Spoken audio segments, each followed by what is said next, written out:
কচু পাতা চিংড়ি মাছ দিয়ে কার না খেতে ভালো লাগে। কচু পাতা চিংড়ি মাছ দিয়ে দারুণ একটা রেসিপি, আমি সুস্বাদু একটা রেসিপি বানিয়ে নিয়েছি।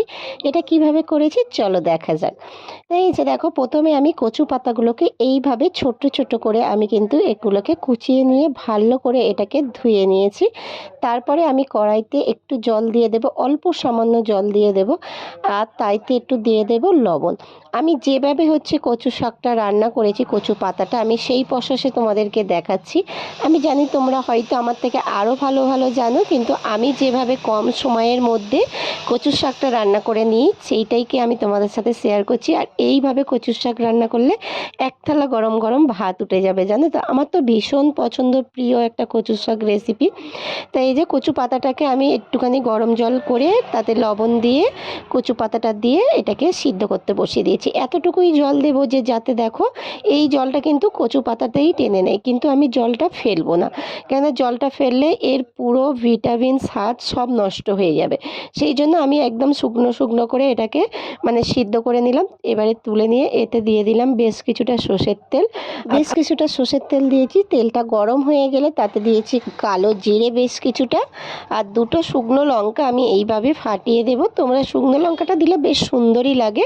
আর এবার এতে দিয়ে দেব কাঁচা লঙ্কা আর পেঁয়াজ। এবার এটাকে হালকা করে আমি একটু লাল লাল করে ভেজে নেব। আর এই রেসিপিটা যদি তোমরা সর্ষের তেলে করো আরও সুন্দর, বেশ সুস্বাদু হয় খেতে। আর এতে লাস্টে দিলাম আমি কিন্তু একটু রসুন, থেঁতো করা, বাটা নয়, শুধু রসুন। এটা কিন্তু আদা রসুন নয়, শুধু রসুন আমি একটু থেঁতো করে দিয়ে দিয়েছি। এবার এতে আমি দিয়ে দেবো এই যে চিংড়ি মাছ, কুচো চিংড়ি। তোমরা বড় চিংড়িও দিতে পারো, আমি বাজারে বড় চিংড়ি পাইনি সেই জন্য কুচো চিংড়ি দিলাম। কুচো চিংড়িটা দিলে বেশ সুন্দরই হয় খেতে, জানো তো। আর আমি তো ভীষণ পছন্দ করি, বরমশাইও পছন্দ করে দারুণ, আর ছেলেও তো পছন্দ করে। এই রেসিপিটা আমরা সবাই পছন্দ করি। তো এইতে দিলাম একটু হলুদ, আর এতে দেবো একটু কিন্তু লঙ্কার গুঁড়ো। কেন বলো তো, অন্য কিছু আর দেবো না, জাস্ট শুধু এতটুকু কম উপকরণে সুন্দর একটা রেসিপি। আর আমি লবণটা স্কিপ করে দিলাম, যেহেতু আমি ওই সময় দুবার লবণ দিয়েছি। একবার হচ্ছে গরম জলে একটু দিয়েছি, আবার কচু পাতাটা দিয়ে তাতে কিছুটা লবণ দিয়েছি, সেই জন্য লবণটা আর দিলাম না।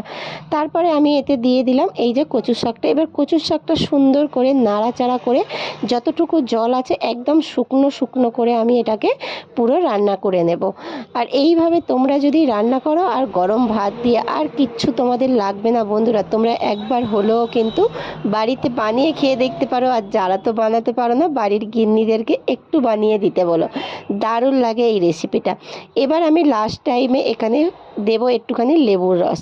আর এই লেবুর রসটা কেন দিচ্ছি জানো, এই লেবুর রসটা যে কোনো কচুর পাতা হোক, বুনো কচুর পাতা হোক, শোলা কচুর পাতা হোক, গালে লাগার ভয় থাকে না, সেই জন্য এই টিপসটা আমি ব্যবহার করলাম। কচুর পাতাতে অল্প একটু লেবু দিয়ে দিলে তাহলে কিন্তু তোমাদের হচ্ছে গালে লাগবে না। তা ভিডিওটা ভালো লাগলে লাইক কমেন্ট শেয়ার করো। টাটা।